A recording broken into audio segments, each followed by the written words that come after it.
to, I wanted to start with the cheddar that we've shipped to you. This cheddar is just aged over 3 years. I think it's actually approaching 4 years now. It's called Mount Mazama, named after the mountain that was over Crater Lake, which blew and created this glorious lake called Crater Lake, one of the deepest lakes in North of America. It's just pristine.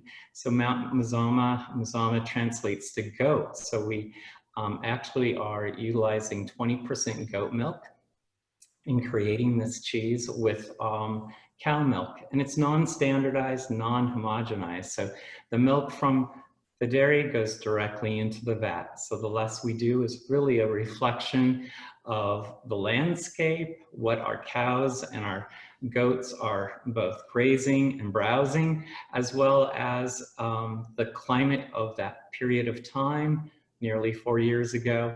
And so it's really a reflection of place. So very simple, but what I get in this cheese, as you'll notice, you'll get those crystals. We have both tyrosine and lactic calcium crystals in this. So I like to say they're rock candy, right? As the proteins start to break down, they formulate crystals on the edge of the cheddar. So you might have noticed these little kind of translucent white spots. Well, those are tyrosine crystals, but in the inside, we have the lactic calcium crystals. And that's when the calcium will start to form and crystallize and really just create these wonderful, robust crystals that have a phenomenal melt. And you're thinking you're tasting crystals now, wait till we get to Rogue River Blue. It'll be really a blast. So again, I like to smell the cheese, see the break. You can tell it has a lot of age, so there's not a lot of elasticity in this cheese. So it has some really good age. And develop a paste in the mouth. And what I get beyond the crystals is I get that hint of goat milk. So a 20% ratio of goat milk really gives you a little hint of the goat flavor, but not overpowering.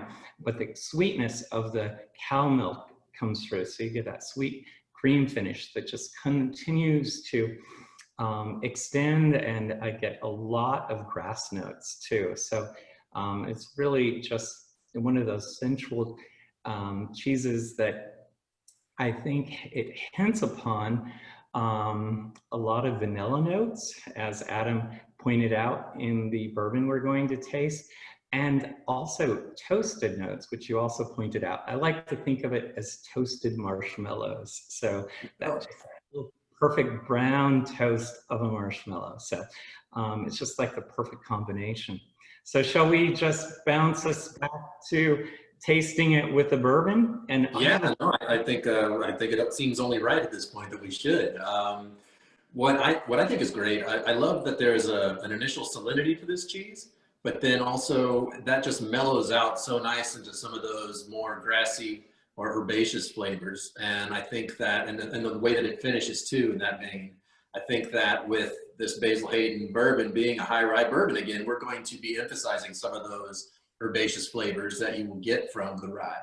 So I think this is going to work really, really well. The way that I like to do things, I like to take a little sip of bourbon first, kind of let that flavor wash over your tongue. And then I like to take a little bite of cheese. And as David said, I like to form that paste. And then as I begin to kind of take in the cheese, I'll wash it down with a little bit of bourbon as well. And I think that letting those aromas kind of ruminate in your transgeminal area and being able to get that retro and orthonasal thing happening where you're able to get more flavor and aroma, I think you're going to really enjoy how these go together. I'm very excited. And so as you're doing it in order, as Adam has described, I like to do it in a different order. So if we can do it one more time and see if there's a different organoleptic note that comes out. So maybe we'll get a little bit of fruit, or maybe we'll get fennel seed or something, I don't know. But what I like to do is take the cheese, create a paste, and then add the bourbon. So I think starting as Adam shared, starting with the bourbon, then the cheese. And then let's start with the cheese and the bourbon, if there's a difference, shall we? I think, let's do it. I'm gonna go get another piece of cheese. Now, I've watched you chew bourbon, Adam. Should I be chewing my bourbon?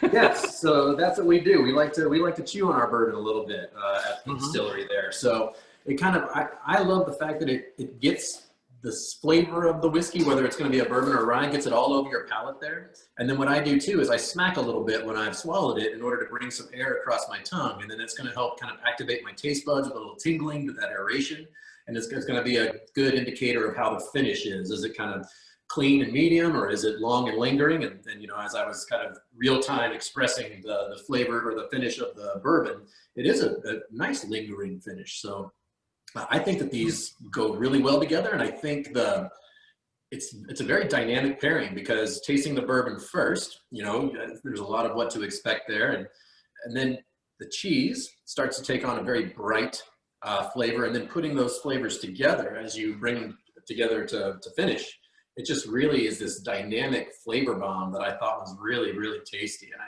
I just love that, or that grassy note that it finishes with. And it really kind of, it's carrying along with the bourbon's finish. So I think that's a pretty good pairing. We should definitely try it your style now. Yeah. And I just went ahead, I stepped ahead, and certainly I understand why a bourbon maker would want the bourbon first, because that's the first expression you get. But as a cheese maker, I really want that expression to lead with the cheese. So, um, so either way works, but you're getting a very different experience. So I get the fruit, I get the vanilla, I get that really expressive toasty nut note coming through with the bourbon up front, and also that hint of heat too. So, you know, it's calling for me to have that piece of cheese, and then Yeah. also the cheese will express itself. And then if we reverse that and take the cheese first and create that paste in your mouth and then add it, it's a more subtle approach to the bourbon. I don't get as much of the bourbon notes, but I'm really certainly getting a lot more of those cheese notes working with the bourbon characteristically. So it's really enhancing, I think, and elongating both flavors. So Your method really brings out the fruity notes too. Like the right. fruit of the bourbon really kind of just pops in that flavor bomb that I was saying, and that is exactly what that is. It just really brings out the fruit, and that's you may have changed my pairing methodology. Well, and I'm certainly going to use your chewing notes in my pairing. So, and then let's take it again a step further, Collaboration. because you all who have the tasting kit received also the Effie oat crackers, and just love these oat crackers, and then layering a piece of the Mount Mazama, and then I think taking the Jacobsen blackberry honey. Blackberry honey is really one of the rarest, though. I mean, I look out on my farm, I see a lot of blackberry hedges I have to go after and control, because they will take over a fence line. Now, is the blackberry honey, is that honey infused with blackberries, or is that bees that have sort of pollinated and enjoyed the blackberry bush? That's a really good question, and thank you for asking it. It is based on bees actually gathering the pollen from the blackberries in bloom. So it's an That's awesome. early summer to midsummer honey. So seasonality again. So Yeah. a honey We work with an organization in Chicago called Roof Crop, and they have different urban gardens all over rooftops in Chicago area. And then we sponsored a beehive, and so these beehives go around these roof crops, and they gather the pollen from various herbs and things like that. And the honey that we've gotten the last 2 years has been really spectacular. Just really cool minty notes to the honey, and it's just one of those things that, you know, there's certainly honey experts out there, we all know them, but, you know, to be able to try various honeys based on what the local flora and fauna might be, it's a really, really cool experience that I think is kind of underestimated, but probably not by the crowd watching this show. But I think that people don't really fully understand like how different dynamic honey is out there in the world. Yeah, no, and similarly, Jacobsen's is gathering honeys from urban and rural environments. So they do rooftop gatherings as well of honey, and then honey in rural areas and farms such as where I live. So Yeah, it's a great partnership, and of course we need the pollinators definitely. for our robust harvest of fruit and veggies. So Yep, yep. all about protecting those pollinators. Mhm. But what did you think? Talk about fruit. The flavor of that blackberry honey just, I think, really accentuates the fruit notes that come through the Mount Mazama, but it's also balanced with those savory notes of the oatcake, and then adding the bourbon is just like, wow, it's just so Yes. toasty and delicious. And Icing it's on the cake there. more fruit in the Yeah. bourbon too. This is a match. I love it. Yeah. Those oatcakes are dangerous because they scratch a big itch for me, which is that balance of salty and sweet, you know, and Right. that is really good. Really good. Yeah, I love those. It's Yeah. such a great way to serve cheese. And so, and I think that's really a delightful pairing with the Jacobsen's blackberry honey. And blackberry honey, again, is a rare honey, just a short window of time that it's gathered when the bees are out there gathering the pollen, and then it's harvested in midsummer. So we're really excited to share it with you with the Awesome. Mount Mazama and also the Rogue River. It's So an awesome tasting kit that you guys were putting together. So thank you. I hope everybody's enjoying at home. good, good. Michael, I know you have a few words. You're the pairing master. So Oh, you've said it all. You guys are just doing such a great job. I am enjoying just being able to sit here and enjoy what everybody's put together. This honey, the crystallization of this is really interesting. It's not something that, you knock this over and it's not going to pour out. It's right. very, very thick in that. And then you're putting it on, I love Effie's, and Irene and Joan are just the best of the people in the world. And I think their biscuits are, I have them on all of my shows because they just do so well.